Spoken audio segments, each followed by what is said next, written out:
Here's what I want to talk about. You know, the crazy thing is, I told myself with this episode, I'm going to do it behind the scenes. I want to do like a reel or like a recording of like, oh, come with me as I get ready to record an episode, like what it looks like when I'm getting ready to record an episode. But then I sat down and I thought about it. I'm about to sit down for like 2 good hours and prep and record an episode. And then I want to now record myself preparing to record an episode. Is that not madness? No, I'm sorry. Like, no, for real, I have great respect for content creators because this is insane. The content that me I have to give to the world is the Yellow Podcast. Period. That's it. That's all I got. I can't come and be doing content of me preparing the content. No, no, no, no. I'm sorry. Nah, not when you're putting out like hour-long episodes. Nah, that's what we're not gonna do. Sorry. Like when I've made it big, first thing I'm doing is hiring social media, a social media person and a content creator person because, huh? I see people out here putting one reel a day. I could barely put out one reel a month. Like, nah. Anyways, that's my rant. That's my rant for today's blooper. It's ridiculous. I love my listeners.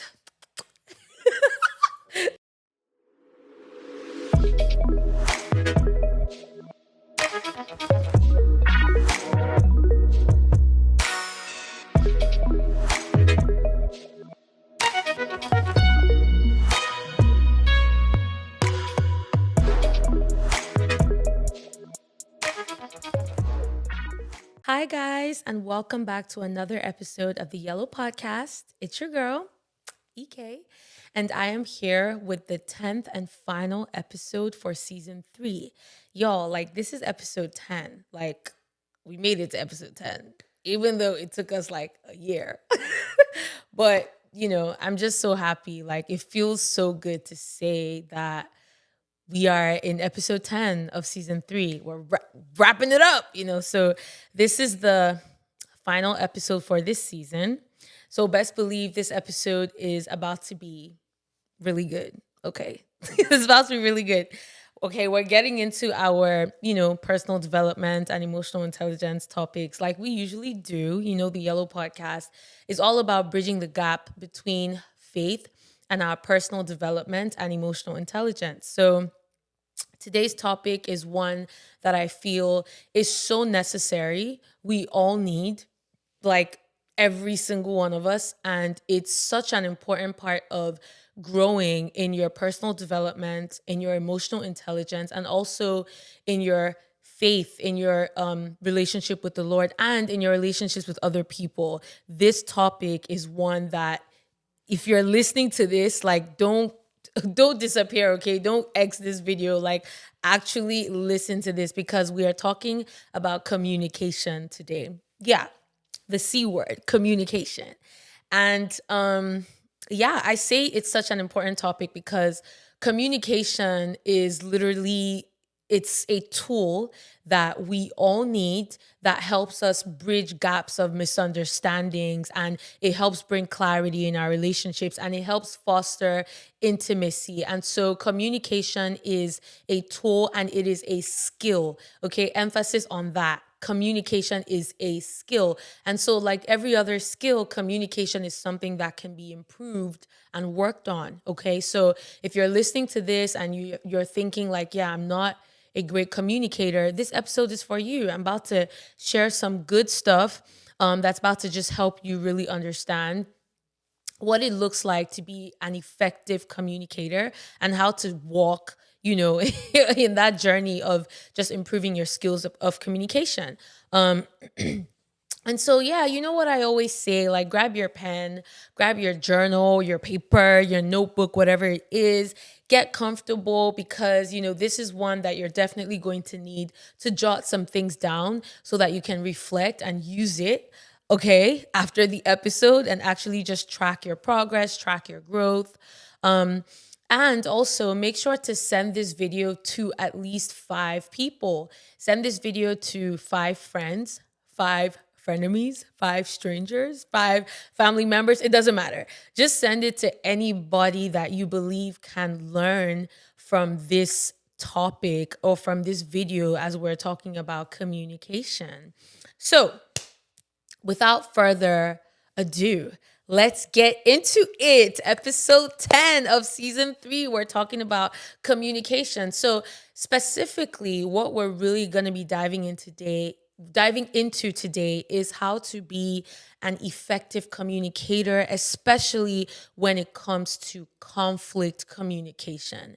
Now, guys, I know that a lot of us don't like that word, conflict, but it is something that we are all going to experience in our different relationships at some point in time. Okay. You're going to experience conflict in your marriage. You're going to experience conflict with your parents, with your family members, with your siblings. You're going to experience conflict, excuse me. You're going to experience conflict even with with your friends. And so, conflict is inevitable, it is unavoidable. And so it is something that I believe if you want to improve and grow in your emotional intelligence, you have to learn how to be good at navigating conflict. Okay. So conflict communication is a skill within communication. A good communicator knows how to navigate conflict in such an effective way, okay, in such a way that it actually improves the relationship and furthers and fosters intimacy and understanding rather than causing a drift or, a rift in the relationship. And so, yeah, so we're talking about how to improve your conflict communication skills, becoming a great communicator. And there's 7 points that I am going to be discussing and highlighting in today's episode. 7 points that are very vital for you to know and understand in order to become a good communicator, especially when it comes to navigating conflict. So we're about to get into it. Number one, okay, and this is number one, and it's very important. Let me just say that. I can't stress this enough. This is very important. It's something that I've also, been learning, and it's something that I feel it's very important to point out as number one. Okay. And that is being confrontational does not make you a good communicator. I think there's this tendency for people to equate confrontation to effective communication.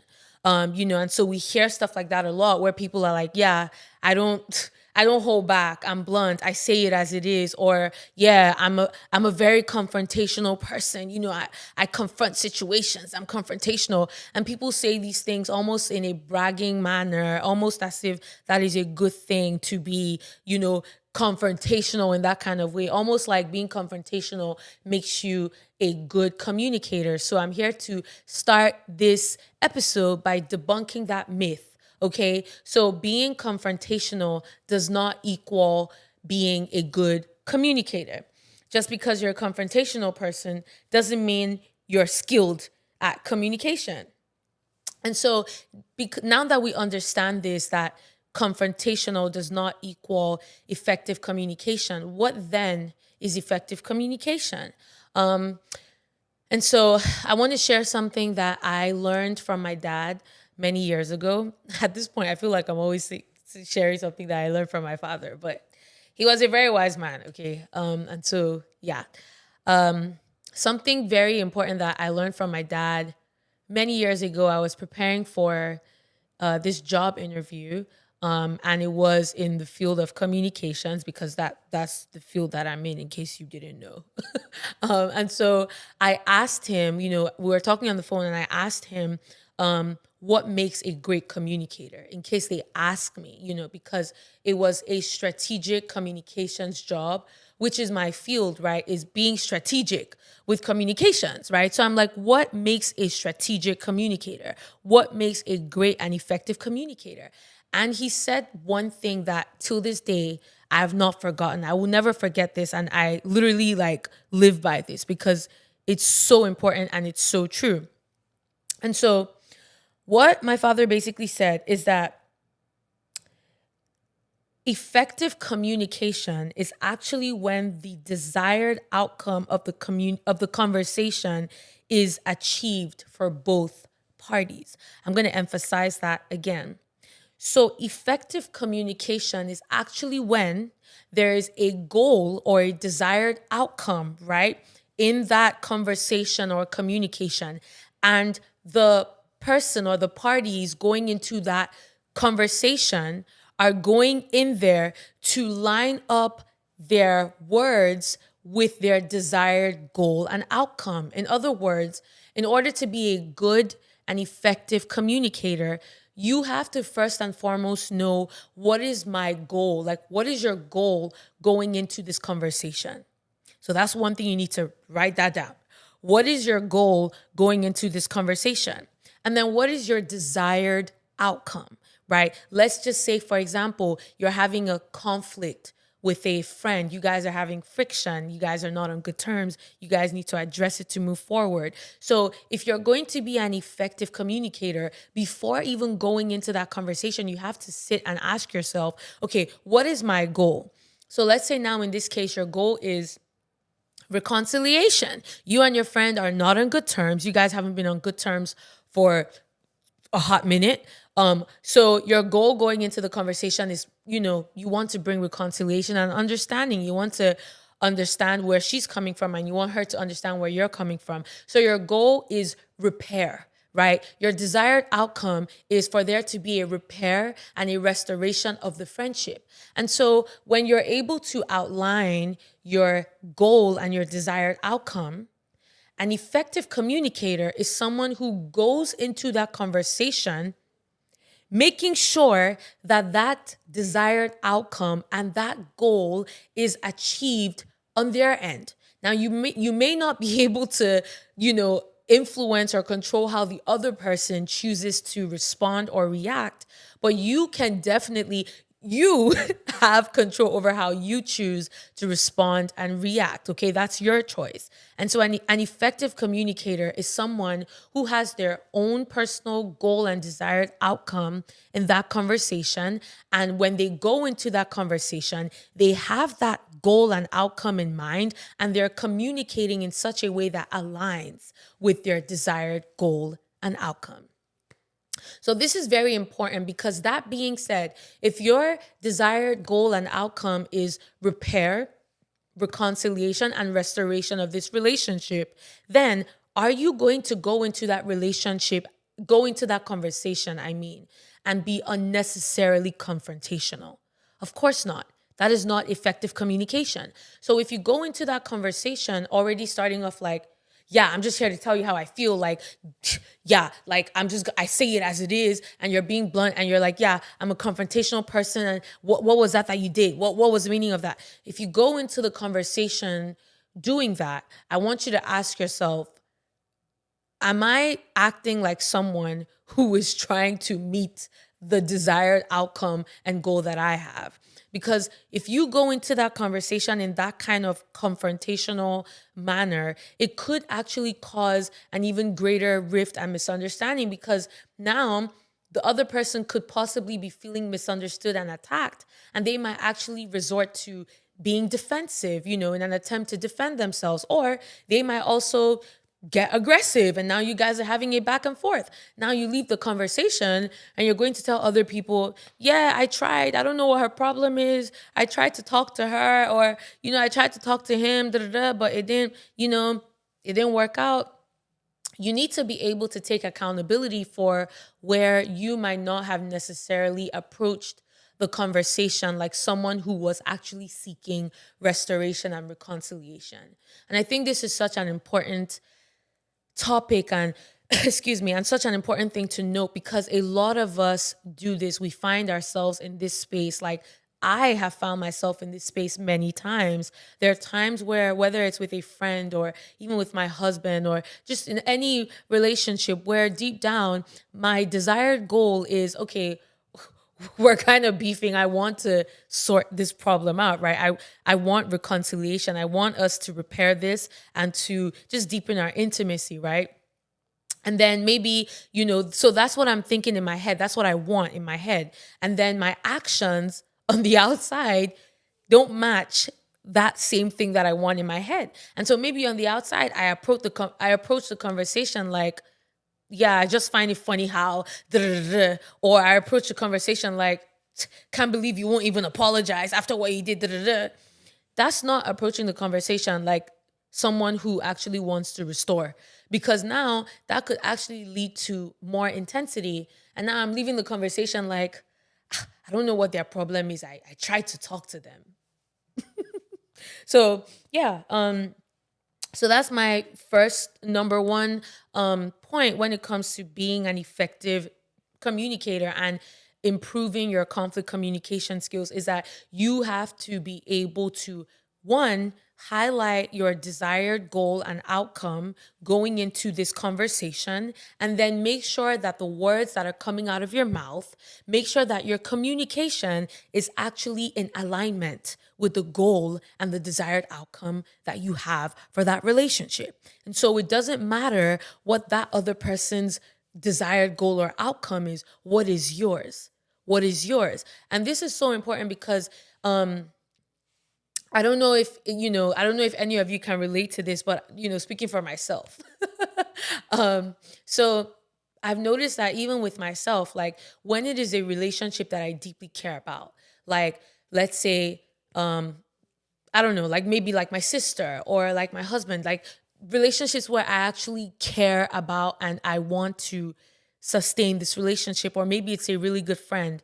I go into that conversation being mindful of the fact that this is a relationship that I still care about. And so there might be times where, me and a friend or that person might get into a heated conversation or disagreement. And in moments like that, there's a temptation to say things that you might not necessarily mean that will hurt the other person. I don't know if anyone else has been in this kind of position before where the temptation is high. Like you're hearing the words in your head and you're like, if I just say this one thing, it will end her. Like if I just say this right now, like she won't recover from it. But what ends up keeping you from saying that thing, or what ends up keeping me from saying that thing, is the fact that this is a relationship that I care about and I actually want to restore and sustain this relationship. Despite the fact that we're beefing right now, in the long run, I actually value this relationship. Now, on the contrary, you've probably noticed that if it is a relationship that you don't value, right? If it is a relationship that maybe you gave up on a long time ago, it actually becomes easier to give into that temptation to say those hurtful things, because point blank period, you don't care how the person is going to feel about it, right? And this is me being this is me being honest. Like, I don't know if anyone has ever been in that kind of situation where there's some relationships where it's like you're pushing me, but if I say this thing, we might apologize to each other and move past it. But this one, if I say this thing, is words I can't take back, and we might not fully recover from it. So even though you're pissing me off, I'll just stay on the surface with my anger. But then there are those relationships where maybe the resentment has built up, or you've just given up on the relationship, or it's someone you don't even respect, you don't rate them, you don't like them. In situations like that, it's easier for you to just let the chopper it's easier for you to just let the words just start just start shooting out your mouth, because frankly you don't really care. Obviously that's not a good thing, but I'm using that as an example to say that if if truly you care about the relationships in your life, should you not be mindful of the words that you say and how you communicate, making sure that your desired outcome should match? Because if you're throwing those words out, what you're indirectly telling the person is, I don't care, you know? And so, yeah, one example when it comes to an effective communicator is Abigail in the Bible. And I'm pulling up my Bible because I want to read this part. So one great example, biblical example of someone who understood and mastered the art of communication, specifically conflict communication, is Abigail in the Bible in First Samuel chapter 25. But I won't read the entire thing. I'll just read like a part of it. But just to give you a background, right? So Abigail was the wife of Nabal or Nabal. Could be either of those, but I'll just say Nabal. Okay. So Abigail was the wife of Nabal. Nabal was some well-to-do, rich, wealthy guy. I think the Bible said he had like 3,000 sheep, 1,000 goats. Like, I mean, back then that was like you're living lavish. Okay, so Nabal was a well-to-do man. He was wealthy. And his wife, Abigail, the Bible describes her as a sensible and beautiful woman. So she wasn't just beautiful, she was sensible. And another translation even says that she was discerning. Okay, she was a wise woman. But Nabal was not very wise. Okay, in fact, he was the opposite of wise. He was a bit foolish, a lot bit foolish. And so now David, right? David is in the wilderness, and he hears that Nabal, is sharing his sheep. So David sends 10 of his young men to Carmel, where Nabal was, basically asking Nabal for a favor. What was it? So David was basically reaching out to Nabal to say, hey, we've helped your people, like we took care of your servants, this and that, and we're just asking for you to be kind to us and share any provisions that you might have on hand with us. Okay, so again, he was in the wilderness with his men. So he's reaching out to Nabal, asking for help, for support, for provision. And so Nabal does not respond in the best way. Nabal is like, who is this David? Like who this man? Nabal basically rejected David's how would you put it? David's plea. Nabal basically just he didn't care, okay, and he refused to help David and his men. And so David, obviously very upset and angry about it, was going to kill Nabal. He had already told his men to draw up their swords, and he's like, yeah, we're ending Nabal and his family. You know how it was in biblical days is they will not just come and get you, they're coming to get your generation. Like, sorry, the Bible is just crazy. Like the way these people used to get rid of people, like even who was it? I think it was King Nebuchadnezzar that when his sorcerers or his people, when his what would you call those people now? When his sorcerers, they were not able to. What was it again? They were not able to interpret his dream or something. He did not just kill them; he killed their family members. Like the Bible, man. Anyways, so David is about to wipe out this guy's whole wipe out Nabal, wipe his men out, wipe his wife and everything. And now this is where Abigail comes into the story. So Abigail hears about this from one of Nabal's servants who, goes to tell her what is going on, what happened, and what David is about to do. And Abigail wasted no time. She quickly gathered 200 loaves, bread, wineskins full of wine, 5 sheep that had been slaughtered, a bushel of roasted grain, 100 clusters of raisins. Basically, she gathered provisions for David and his men. So she gathered all those provisions, and then she, went on her way, was riding her donkey, and then she saw David and his men coming toward her. So now I'm going to read Abigail's words to David, right? So when Abigail saw David, I'm going to read from verse 23 to 35. Okay. So just bear with me. It's a bit lengthy, but just bear with me. I want you to listen to everything that Abigail said. So when Abigail saw David, she quickly got off her donkey and bowed low before him. She fell at his feet and said, I accept all blame in this matter, my lord. Please listen to what I have to say. I know Nabal is a wicked and ill-tempered man. Please don't pay any attention to him. He is a fool, just as his name suggests. Yikes. But I never even saw the young men you sent. Now, my lord, as surely as the Lord lives and you yourself live, since the Lord has kept you from murdering and taking vengeance into your own hands, let all your enemies and those who try to harm you be as cursed as Nabal is. And here is a present that I, your servant, have brought to you and your young men. Please forgive me if I have offended you in any way. The Lord will surely reward you with a lasting dynasty, for you are fighting the Lord's battles, and you have not done wrong throughout your entire life. Even when you are chased by those who seek to kill you, your life is safe in the care of the Lord your God, secure in his treasure pouch. But the lives of your enemies will disappear like stones shot from a sling. When the Lord has done all he promised and has made you leader of Israel, don't let this be a blemish on your record. Then your conscience won't have to bear the staggering burden of needless bloodshed and vengeance. And when the Lord has done these great things for you, please remember me, your servant. Those were Abigail's words. Wow. Whew, I can't even unpack all of that, okay? But verse 32, David replied to Abigail, "Praise the Lord, the God of Israel, who has sent you to meet me today. Thank God for your good sense. Bless you for keeping me from murder and from carrying out vengeance with my own hands.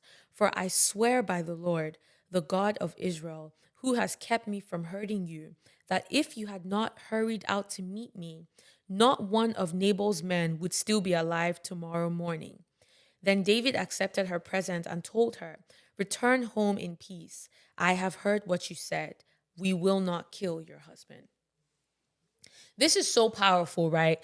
This interaction in the Bible is so powerful because this is one of those biblical examples of good conflict communication, like what conflict communication skills actually look like. Now, if we take into consideration the point that I made of, you know, how an effective communicator is someone whose communication aligns with their desired goal and outcome going into that conversation. Now, reading this, we can already tell what Abigail's desired goal and outcome was, excuse me, prior to approaching this conversation. One, she had just heard from her husband's servants that David and his men are on their way to wipe out this family because of what Nabal did. So now Abigail is thinking, okay, damage control, crisis management, so her goal is to stop David and his men from killing her husband, herself, and all that is in their family, basically. That is Abigail's desired goal and outcome. Abigail's desired goal is to find a way to speak to David in such a way that it actually prevents any of the calamity from happening. It prevents David from murdering her, murdering Nabal, and murdering their men. And so, with that desired goal and outcome in mind, Abigail approached the conversation with humility. She took responsibility for her husband's actions, even asking David to not be offended and to forgive her. And then she went ahead to speak life into David with words of knowledge that I believe that the Holy Spirit probably also guided her and gave her in that moment, because the Bible describes her as a discerning woman. Discernment comes from the Holy Spirit. It's not a gut feeling or no intuition. It comes from the Holy Spirit, right? And so this woman approaches the conversation with wisdom, reminding David of who he is in the Lord, right? And so prior to this, we know that David was, David has had a crazy David had a crazy experience just even when it came to running from Saul. David spent a huge amount of time running from Saul. There was even a time where David wanted to just, he was very angry and even just, what was it again? I think he struck Saul's robe just a little bit and even felt really convicted about it. Basically, he was in a position where he could have ended Saul if he wanted to, but he didn't. And so the Bible describes David as a man after God's own heart. And now David is in another situation where he has been provoked and angered by Nabal, and Abigail approaches the conversation, reminding David of who he is in the Lord, reminding David of the fact that he should not allow this moment of anger to blemish his record as someone who is not a murderer.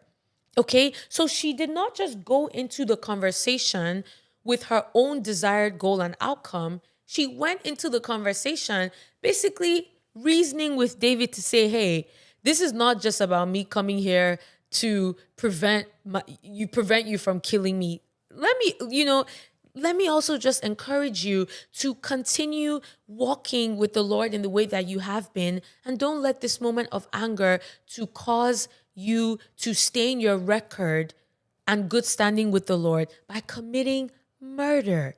Okay, so she is also reminding David that his desired goal is to be in right standing with the Lord. She is basically having a conversation where she's reasoning with David to say, everything I am saying is not just for my own benefit, but also for your good. So let us reason to see how we can both get something out of this conversation. That is effective conflict communication. That is effective conflict management and effective communication skills. Okay, so that is a perfect example of what it looks like. Now, she could have just gone there. There's a lot of things she could have done. She could have gone to Nabal, blown up at Nabal, like, how can you do such a thing? How can you? Da, da, da. She could have also not used wisdom to gather the goods, the provision to take to David's men. She could have also been upset that what kind of king, David, someone who God has called, what kind of man is seeking out to murder a man and his family. She could have gone out to David in anger, like, look at you. You should be ashamed of yourself. Are you not a man of God? What kind of man wants to kill? Da, da, da. David would have beheaded her right there and then, like King Henry VIII style, okay? But instead, she did not let her pride or her emotions or any of that rule and control her behavior, right? She contained it. She used wisdom, discernment, sensibility, and effective communication to reason with David and actually achieve her desired goal and outcome. So that is a question that you should ask yourself is, what is my desired goal and outcome going into a conversation? What has been my desired goal in the past? And has my communication always aligned with that? Okay. Okay. I just spent a good amount of time on point number one. So let's move on to point number two when it comes to effective conflict communication. Point number two, know your communication style and aim to improve your communication style. Okay, so if you're going to be an effective communicator and you're going to be someone with good conflict communication skills, you have to know your communication style. When you're aware of what your communication style is, you have to actually take steps to work towards changing that communication style. So, what are the communication styles? Now, there are four main communication styles. There is the passive aggressive, the aggressive, and then the assertive communication style. So those are the four communication styles. I'll say them again. The first communication style is the passive communication style. Then there's the passive aggressive communication style. Then there's the aggressive communication style, and then there's the assertive communication style.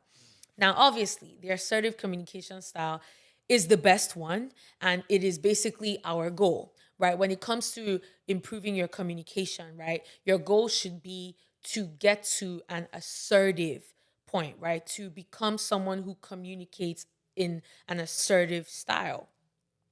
But more times than not, the reality is a lot of us are more of the other three. We're either passive or we not that we're not assertive, but a lot of the time we can resort to these other three depending on the situation. We're either passive aggressive, or aggressive. And none of these three are good or healthy. Okay. The main one that we should, aim to to reach is to be assertive communicators. And so let's start with talking about the passive communication style. Um, I forget which video that I saw this, but there was a video I watched where the person explained the four communication styles using the concept of winning and losing. And they did it in such a great way. So I'm just going to incorporate it here for us to understand. So basically, a passive communication style is I lose, you win, right? So the person who is the passive communicator, I lose, you win, right? So this type of communication is characterized by vagueness or inaction. When a person communicates passively, they are not likely to respond directly. They may have difficulty expressing their thoughts and feelings and may be unwilling to challenge themselves or others. So usually a passive communication style is rooted in a fear of conflict, and it's also rooted in people pleasing. It can also be as a result of a person resigning and giving up on the relationship. So these are some of the root causes of passive communication styles. A lot of times if someone is afraid of conflict, like they just don't want they want false peace, basically counterfeit peace, right? um because at the end of the day, peace is not about ignoring or avoiding conflict or hurdles or situations. No, peace is actually about addressing it, right? It's actually about addressing it through the Holy Spirit and through just your understanding of biblical principles, is addressing it, having conversation, and actually achieving positive result. That is true peace, not avoiding. Avoiding is not peace, it's avoidance. And so um yeah, a lot of the times people who communicate passively, they have a fear of conflict. They are running away from conflict and they're telling themselves, yeah, I just want peace. So because I just want peace, I'm willing to lose and allow you to win. That's literally what it is. They're passive. Basically, they're not even in the fight. They're just sitting back. Okay. So usually people that are passive communicators, they are withdrawn. There's inaction. They're withdrawn. They're pulled back. And they often take a lot of just long silences. They don't engage. They just say, you're right. Cool. They're just not, trying to even engage with you in that.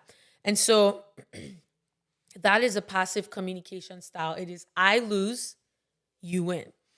Now, what about the passive aggressive? The passive aggressive communication style is probably one of the most complicated ones, because we use that word passive aggressive a lot. Um, but passive aggression is more than just being, what's the word? Passive aggression is more than just like saying, oh, nothing is wrong, I'm fine, when there's actually something wrong. There's layers. There's layers to passive aggression. Passive aggression can also be sarcasm. Yeah, yeah. For those of you that pride yourselves in being extremely sarcastic, passive aggression can also manifest as just unnecessary sarcasm.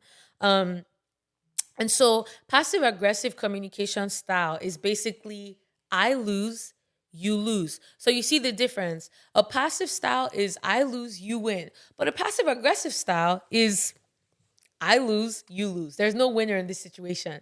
I'm not addressing what the situation or the issue is, and I'm not listening to anything that you're saying because there's a wall. I'm hurt, I'm resentful, and that's just that on that. That's passive aggression. And so passive aggression can be very difficult to identify. It can occur when a person is resentful, annoyed, or angry. They keep these feelings to themselves instead of dealing directly with the source of their frustration.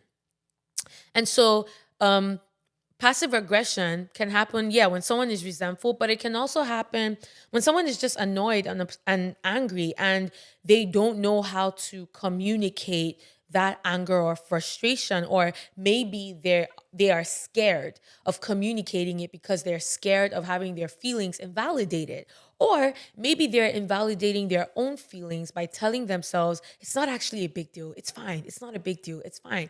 Maybe they're actually trying to make it fine and be okay with it. But the reality is, emotions don't work like that. They don't. And so, because they're not addressing the situation, it's manifesting and playing out in subtle ways. It's the annoyance is coming out, or the results or the fruits of it is coming out. And so that is passive aggression. Now, just like passive communication style, there are many key causes or roots of passive aggressive behavior. I'm just going to highlight some of them. So, some of the root causes of passive aggressive behavior include fear of conflict, similar to the passive style. Sometimes people are passive aggressive because they're scared of just getting into conflict. It could also be childhood conditioning and upbringing. And so, growing up in an environment where direct communication was discouraged or punished, or growing up with parents who invalidated feelings or avoided conflict. All of this adds to passive aggressive behavior. If you grew up in a family or a household where feelings just were not addressed, like you try to communicate your anger or maybe your frustration, but instead those feelings were invalidated, or you were made to feel like you were overreacting, or you were punished, or it was frowned upon for you to directly communicate how you feel, or how you felt. And so growing up in that kind of environment can cause someone to grow up never learning how to assert themselves or communicate their feelings or express their feelings. And so they end up expressing their feelings in other indirect, subtle ways, you know. It could be sarcasm. It could be, saying, yeah, I'm fine, nothing's wrong, but you're actually just like acting out in different ways. Maybe you're slamming things, or just, or maybe you're not listening to the person, or maybe you're cracking unnecessary jokes that's kind of throwing jabs at the person. All of that is passive aggressive behavior. Another root cause of passive aggressive behavior could also be a lack of emotional awareness. Some people just don't have enough emotional awareness to actually be able to assess how they're really feeling, where they really are emotionally, so that they're able to communicate. Believe it or not, there are a lot of people who just go about their lives, never having sit down conversations to say, hey, I really felt this way about that. What you said made me feel like this. Da, da, da. They just keep blowing up and acting out, just acting out, acting out. And they never actually deal with the root causes of their frustration. And so a lack of emotional awareness can cause passive aggression. Unprocessed emotional wounds can cause passive aggression. Cultural and social norms can cause passive aggression. There are some cultures and societies where it is frowned upon to directly express your feelings. And passive aggression is more common or prevalent or normal in societies like that. And so that kind of adds to that. And a major one is unmet needs for validation. So if you're someone who just has had a past of, people in your life, whether it's your loved ones or your romantic partner or family, just always invalidated your feelings, invalidated your needs, and never just gave you the validation that you needed, you eventually will just learn to just not communicate how you're feeling directly, because you don't believe that that person is going to validate your feelings. You believe that they're going to invalidate. And so you're passive aggressive as a way to protect yourself. Um, and so these are all the causes of passive aggressive behavior. And I'm highlighting all of these things because I want you to pause and think about your own communication style. Out of the two that I've said. Based on this information, are you more of a passive communicator? Are you a passive aggressive communicator? It's important to know these things so that you know where you are and you know what you need to, do to change from where you are to where you want to be.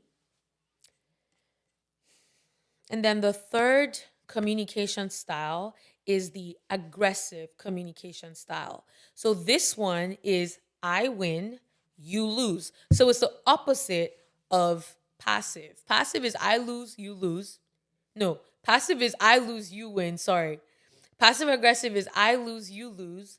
And then aggressive is I win and you lose. So an aggressive communicator is a competitive communicator, someone who wants to be right and someone who wants to win. That is an aggressive communicator. One second, let me grab my charger. So aggressive communication is usually loud and hostile, but it's not always loud and hostile. It can also take the form of silence and intimidating with body language. And so I think there's a tendency for us to think that aggressive communication is always loud. No, you can be aggressive and not be loud. Confrontational is aggressive. So back to that point number one. If you're someone who walks into a conversation without restraint and you're like, yeah, I just say it as it is. I'm blunt. It is what it is. You can either take it or leave. That's aggressive. That is an aggressive form of communication. So it doesn't have to be you yelling. It can be you talking, but you being unnecessarily confrontational, like being aggressive with your confrontation. It can also take the form of silence. It can also be you intimidating someone with your body language, you coming in closer. You don't have to be yelling, but you coming in closer, that's aggressive. Or if your body language is just switching up and you're talking like with your fists like this and, just all over the place, that's also an aggressive form of communication. And so aggressive communication involves using words like you should, you have to when talking to others, which can be especially harmful to someone who is sensitive or someone who is a people pleaser. And so normally, if you're someone who is an aggressive communicator, you've probably noticed that when you're communicating with those people that are more on the very sensitive side or on the people pleasing side, your communication comes off very aggressive to that person, and it can actually cause them to pull back even more or withdraw or to just burst out in tears. And I see a lot of scenarios or cases where people do stuff like this and they're like, I don't understand why she's getting emotional. I don't understand. No, like you're being aggressive. And so it's very important to be able to catch yourself, and to be able to be aware enough to know, like, am I an aggressive communicator? Um, and so this communicator is focused on achieving their goals at all costs, even if the other person is disadvantaged. And they're not interested in finding mutual agreement or collaboration. They just want to win. They don't want no, okay, I want something that works for both of us. No, they are in that conversation about themselves, about their feelings. There's a lot of eyes and a lot of you. It's a lot of like, you did this, you're supposed to do this, you should have did, you were in the wrong, da, da, da. And and it's a lot of like, this is how I feel, it is what it is, point blank period, this is what I said. Yeah, that's aggressive. It's like there's no understanding or collaboration or just mutual agreement. It's just aggressive. It's just me, me, me. I don't care. I win, you lose. And now the final one is the assertive communicator. So the assertive communication style, which again is the best style, is I win, you win. So it's not just about me winning, it's also about you winning. It's about both of us reaching a middle ground, reaching some sort of mutual agreement where we can both benefit from the conversation, and it doesn't just benefit one person while it's at the other person's advantage. Okay, that is an assertive communicator. So assertive communication style is the most effective because it involves both people winning. These communicators are direct and honest about their thoughts and feelings. They share their opinions with clarity and confidence. They will make their needs and desires known and will work to build respectful and collaborative relationships with others. It is the most effective style of communication because it comes from a place of confidence. And if used in the right way, it can help you get the outcome you want. And so assertive communicators are people that are emotionally aware. They know their boundaries. They're able to communicate those boundaries without acting aggressively or defensively. They're not feeling any fear of losing control or anything. Prior to coming into the conversation, they have validated their feelings. They are emotionally aware. They know how they feel. They know the boundary that was crossed, and they're going into that conversation being able to clearly communicate that to you while also respecting you, valuing you, honoring you, and also understanding you, or at least seeking to understand you. So that is assertive communication.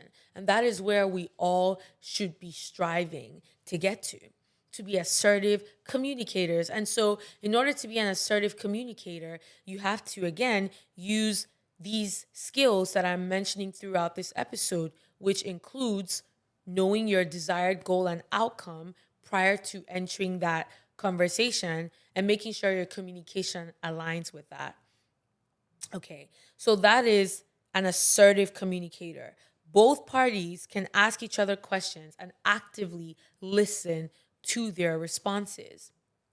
And so those are the four communication styles. If you're going to improve in your communication, it is important that you know what your style is. Are you a passive communicator? Are you passive aggressive? Are you aggressive? Or are you assertive? And if you're any of the other three, your goal should be to strive towards assertive communication. All right, so those are the first two.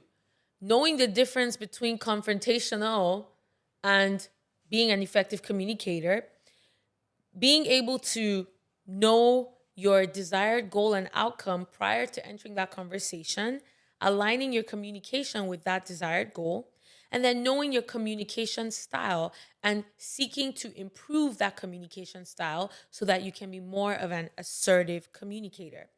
So now we're going to move on to the other five. I'm going to breeze through these ones because they are short and brief and they pretty much are self-explanatory. But the next five that I'm going to list are things that will help you to also become an assertive communicator. So if you want to improve your communication, pay attention to these next five things that I'm about to say. So the third one, right? The third point is watch your tone. Tone matters. I know that you know this. I know if you're listening to this, you know this. Okay. Tone matters. We know this, but sometimes we don't always adhere to this, but we know it. So your tone matters when you're communicating. You could say the same thing, but it will mean something entirely different if you say it in a different way. For example, I could say, hey, can we talk? I feel like there's just certain things that we need to talk about. Just so you know, I just want to clarify certain things with you, and I just kind of want to express my feelings about what happened the other day. Right? That's one. And the second one is we need to talk now. Like, we need to talk now because you've really pissed me off and we need to talk. Like, I'm saying the same thing in both of those tones. I'm saying I want to talk to you about something. But the first one is more polite. It's assertive. It's more emotionally intelligent. It's respectful. The second one is downright aggressive. Like, it's just aggressive. And so if I came to you and said, hey, can we talk? I just want us to talk about some things. You're more inclined to be like, oh, okay, yeah, just give me a moment. Sure, like, we'll talk. You're not like already in defense mode or trying to put up walls to protect or defend yourself because you're not feeling attacked. But if I come to you and I'm like, we need to talk right now because like, you just pissed me off. We need to talk right now. Like, you're gonna already be like, who you talking to? Like already your guard is gonna be up because it's like, whoa, like you came in here with all that aggressive energy. And so your tone matters. You could be saying the same thing, but the way you say it matters. Okay, so that is the third one. So watch your tone. Walk like actually work on your tone. Be intentional about working on your tone. Make sure that your tone matches that desired goal and outcome. Once again, everything points back to that first point. Make sure that your tone actually matches your desired goal. If your desired goal is reconciliation, then don't go into that conversation snapping. Don't be snappy. Don't be loud. Don't be rude. Don't be yelling, because that tone is not matching the goal and outcome that you have going into that conversation. Point number 4, very in line with watching your tone, and this is watch your body language and facial expressions. This really matters in communication. I think specifically for me, this matters because I've noticed that I am very sensitive to body language and facial expressions. Like I'm very observant and very sensitive. So I catch micro expressions. Like I catch it really quick. Like if you're, like I don't know how to explain it, but I just catch body language, facial expressions. It just really it gets to me. So like for example, if I'm like, hey, like there's something that's really bothering me and I feel like we should talk about it. And then the person is like, what do you want to talk about? Like, what? Like, first of all, what was that deep sigh? Like, second of all, what's the eye rolling? Third of all, geez, like the shoulder dropping, all of those things, right? And so even if the person didn't yell, the person said, what do you want to talk about? But their body language, the eye rolling, the deep, the shoulder dropping, all of that, that's all part of body language. Or like another example, sorry to those listening to this by audio, by the way, because some of these things you have to actually see what I'm doing on the camera. But like another example is like, someone is talking to you and you're like, or like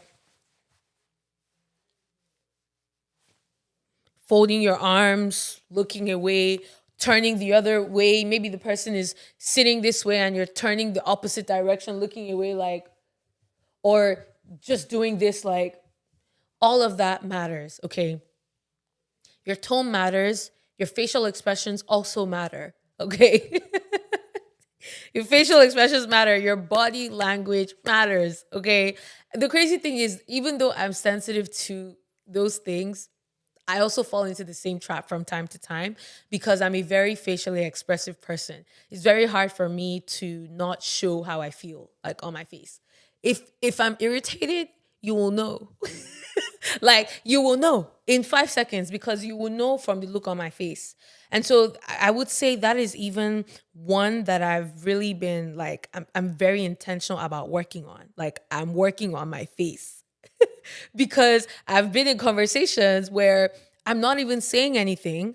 I'm just looking at the person and the person is like, you know what? Like, it's okay. Like, never mind. And I'm like, what? I didn't say anything. And the person is like, yeah, but your face, like, you look like, you look like I feel like I'm sounding stupid because of how your face is, or I feel dumb because of how your face is, or I feel like you don't want to be here, or your face is super intimidating, all of these different things, right?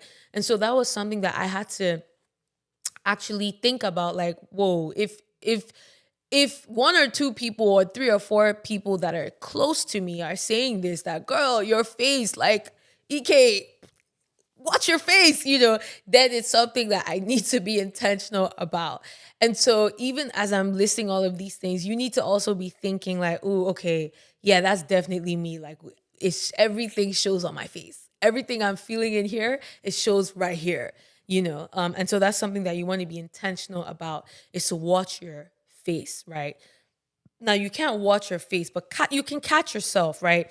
You definitely can as you're in conversation you should be so in tune and aware and conscious in that conversation to respect the other person, that you're checking your body language. You're if you're on your phone, you're putting your phone down to listen to that person, right? Or you're catching yourself frowning and you're like, whoa, okay, okay, let me relax my face. You have to be intentional about doing it, right? You have to actually catch yourself and relax your face. So that is point number 4. The fifth one is practice active listening. This is very important. When someone is speaking, it is important to listen and absorb what they're saying, not what you plan on saying next. This is so important. There's this show that I used to love this show. Like, fun fact, I'm one of those reality TV people. I love I love reality TV, but not necessarily just the ratchet reality. No. So this particular show, it's called Marriage Boot Camp. I don't if you watch it, please let me know. Let me know who out there watches Marriage Boot Camp so that I know that okay, I'm not alone. But Marriage Boot Camp is this show with, like, married couples in the same house for 10 days, and Judge Lynn Toller. I don't know if you guys know Judge Lynn Toller, but she's basically on the show helping them through their marriage or their relationship so that they know if they should stay together or leave separately. And so I love that show because not just that it's reality TV and there's drama, but also because it actually helps me to learn about just like what effective communication looks like. It helps me to see literally playing out in real life the psychology of relationships, communication, emotional intelligence, and all of that. And one of the key things that Judge Lynn Toller said in one of the episodes is that a good conversation has a lot of pauses in it. That's literally what she said. A good conversation has a lot of pauses in it. And so if I'm talking and right after I'm done, you're already talking and we're going back and forth, back and forth, that's not a good conversation. So it's not even just about, oh, don't interrupt when someone is talking, but how quick are you to be responding? Like the person just said, I feel like what you did, da, da, da," and before they're even, right when they're at the full stop, you're like, well, I don't feel the same way because, da, da, da." Did you even listen to anything that they said? Like, my goodness. So a good conversation always has pauses in it. Like right after the other person speaks, do you pause before you respond to digest what they said and then to respond to what they said? All of that is important in communication, right? And so I love what Judge Lynn Toller said. A good conversation, it has a lot of pauses in it. If you're responding back to back, you're not listening, you're defending, you're protecting, you have your guard up, you have your walls up. And so, if you're going to be an effective communicator, you need to learn to and this is hard because I know that there are people out there who might be wondering, okay, yeah, but like if I don't say what I need to say, I'm going to forget it. Like I'm listening to them talk, but while they're talking, I have like a response to what they just said. Like maybe I don't agree with what they just said, or I don't want to forget this, so I'm going to have to say, one second. I'm going to have to, say what I need to say. But I understand that, but at the end of the day, remember that the conversation is not just about you. It's about you and the other person. You're going to get your chance to speak. If you're that kind of person that you don't want to forget, then write it down. Like while they're speaking, you can tell them, "Hey, is it okay if I just write down certain things?" Like write it down. Certain things that, and obviously don't sit there journaling for like the whole time they're talking. No, just write down a point that you feel you want to get back to. Or, right when they finish, you can pause and just even communicate, "Thank you for sharing that. I hear you. I've heard everything you've said. And definitely want to take a moment to respond to what you've said." Right? This is very important in effective communication is you have to be quicker to listen and slower to respond. This is actually in the Bible. Like, this is a biblical principle. Be quicker to listen. It shows wisdom, okay? Because when you pause, just for that period that they're talking, forget anything that you want to say. Just tune in and listen to what they are saying. When they finish, pause, take the time to recollect what you want to say. You can tell them, okay, give me a moment.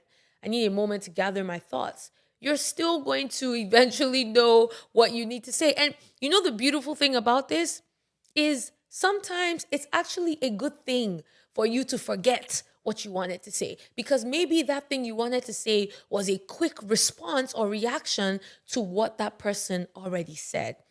And so that's the beauty with pausing, in conversation, is that in that moment where you pause, you're actually able to think and respond constructively. And if there's anything that was just a reaction, it leaves, because now you've paused, and you might actually just forget that thing that you were going to say because maybe it wasn't necessary and it didn't need to be said.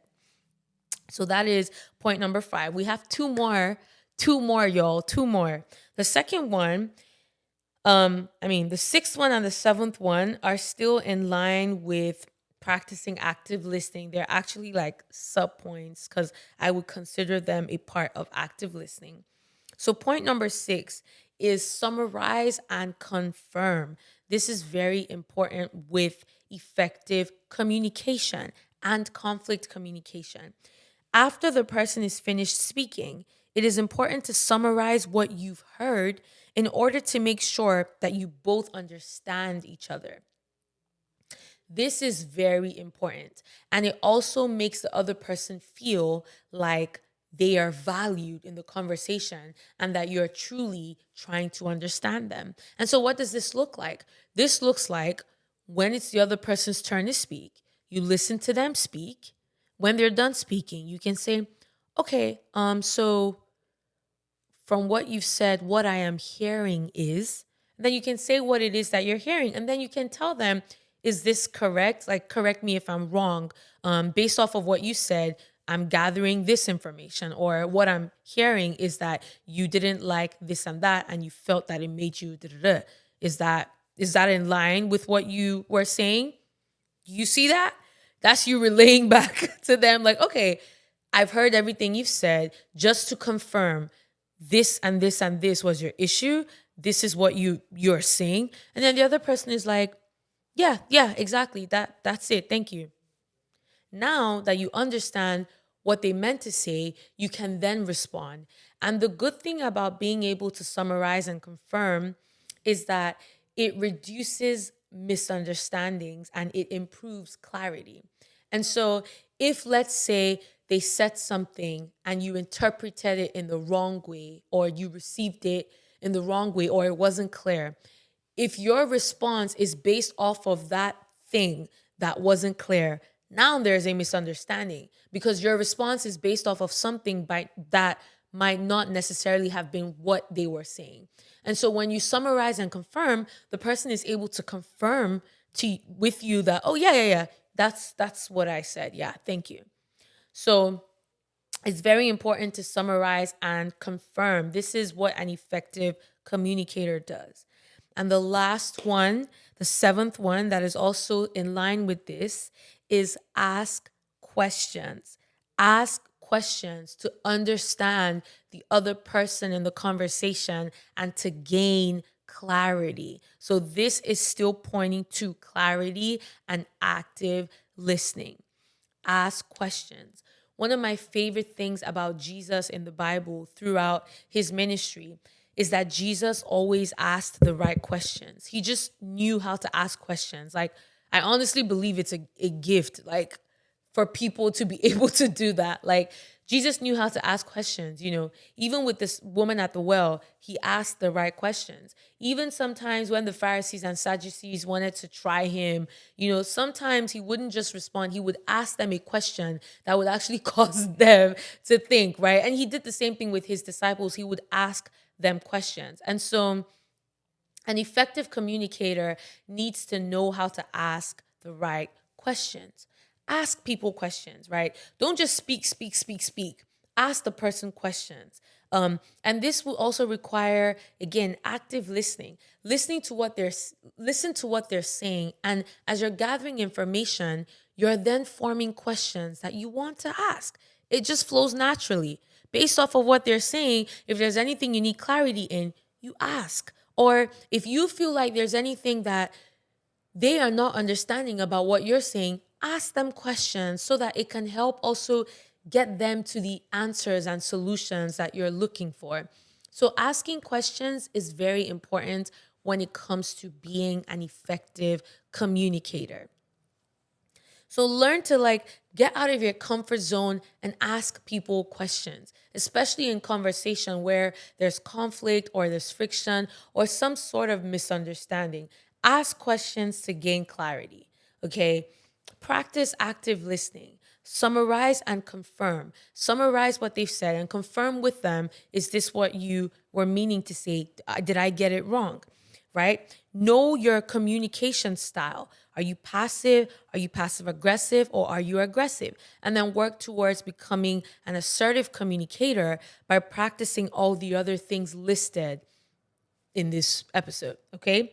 Watch your tone. Your tone matters more than you think. Watch your tone.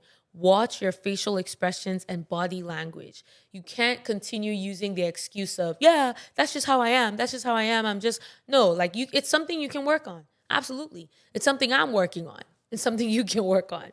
And then, of course, confrontational does not mean good communicator. So, very important. Know the desired outcome and goal prior to entering that conversation, and make sure that your behavior and your words actually align with the goal and the desire that you have for that relationship and for the conversation. So, yeah, that is the end of our episode today. This episode was very meaty, lots of information, but I hope that, this blesses you guys. And I hope, you guys took one or two things from this episode. I really want to interact with my listeners more. I really want to know, just out of all the 7 points that I mentioned in today's episode, which one would you say is probably the one you struggle the most with, and then the one that you excel the most in?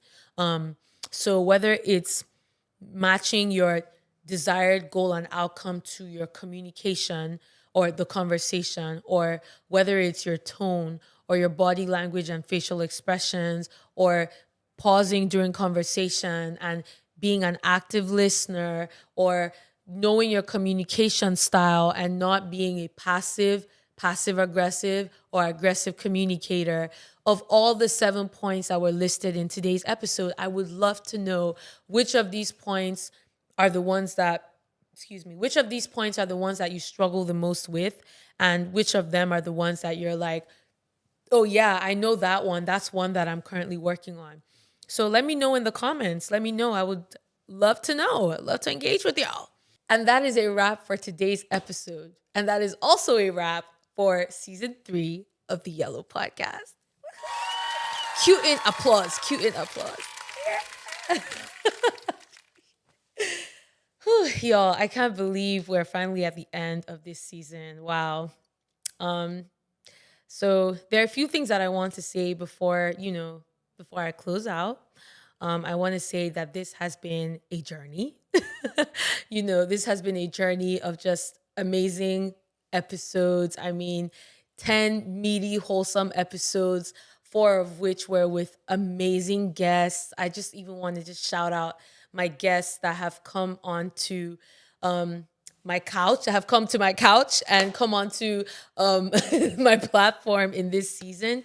Shout out to Madukor for doing the episode on shame with me. Shout out to Honey for doing the episode on anger with me. Shout out to Tochi for doing the episode on disappointment with me. And shout out to my darling husband, Toby, for doing the episode on misconceptions of love with me.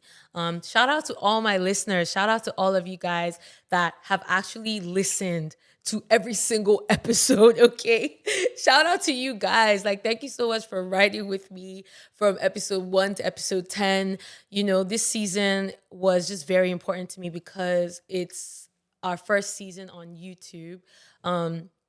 So those of you that have been listening since before I got on YouTube, since my garage band and Blue Yeti mic days, transitioning to YouTube was not an easy transition for me, because I enjoyed the comfort of just speaking to my mic in my bonnet, in my bed, and just not having to care about my demeanor or facial expressions, or having to actually come and sit down, and even all the setup, that my husband has to do and all of that. And so this was actual dedication. Like, this was dedication.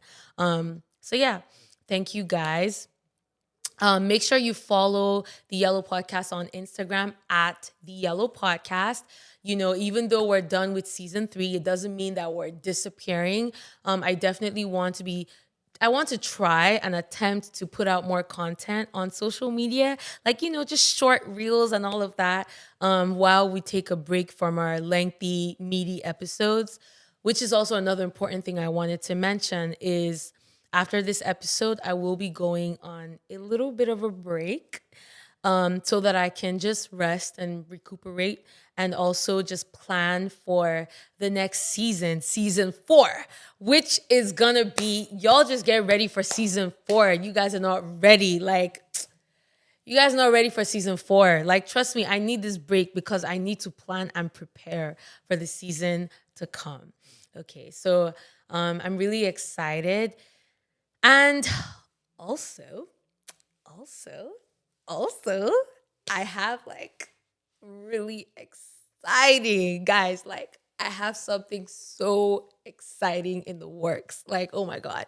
Like, I just feel like just sharing it right now, but like, I'll just hold myself.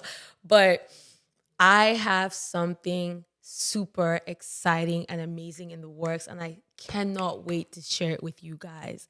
Trust me, this is one that you guys are going to love, okay? It's not podcast episodes. Okay? It's something more tangible. Yeah, something that is really going to help you in your journey of personal development and growth, and just even in your journey with God and in your relationships.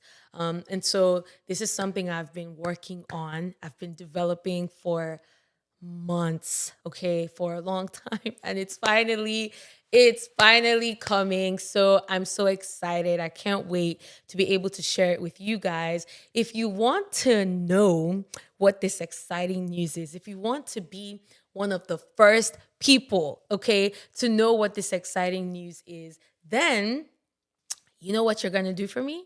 You're going to subscribe to my newsletter. Yeah, that's right, y'all. That's right, y'all. We have a newsletter now, okay? So if you want to be kept up to date and you want to be one of the first people to know what this exciting thing is, if you want the behind the scenes, if you want the scoop, and if you also just want more content, that is going to be in the newsletters, go ahead and subscribe. It is in the description box, or what do you call it? It is in the description section, okay, of this video. So subscribe to my newsletter to stay up to date. Follow the Yellow Podcast on Instagram. Follow my personal Instagram at KEMXVI for everything else that I'm working on and everything else that I'm doing. And also just stay in touch. And if you're interested in one-on-one personal development coaching, I'm still setting that up so that you can actually book online, and not have to go through emailing me or sending a DM. But for the meantime, go ahead, send me a DM, okay? Just send me a DM. Just say, hey, I'm interested in that coaching, and then we'll take it from there, okay? So that is it for today's episode. Oh my God, I'm so excited for what I'm working on. I can't wait to share with you guys. I love you guys so much. Thank you guys for listening to today's episode. And I will see you guys in season 4. Oh my God, I'm gonna miss you guys so much. But relax, okay? We're just gonna be gone for a few months, okay? We're gonna be back, okay? And as for the exciting project, the exciting thing that I have to share, it's going to be this year as well. It's going to be later this year, probably closer to the summer, around the summer. So yeah, it's also just a few months away. So get ready. All right, y'all. That is all I have for you guys today. I love you guys so much. Okay. God bless you guys. Take good care of yourselves. Make sure to share the Yellow Podcast videos, okay? Make sure to subscribe to this channel and tell your friends to subscribe. Yo, let's grow this platform, okay? Thank you guys so much. Love you guys. Bye-bye.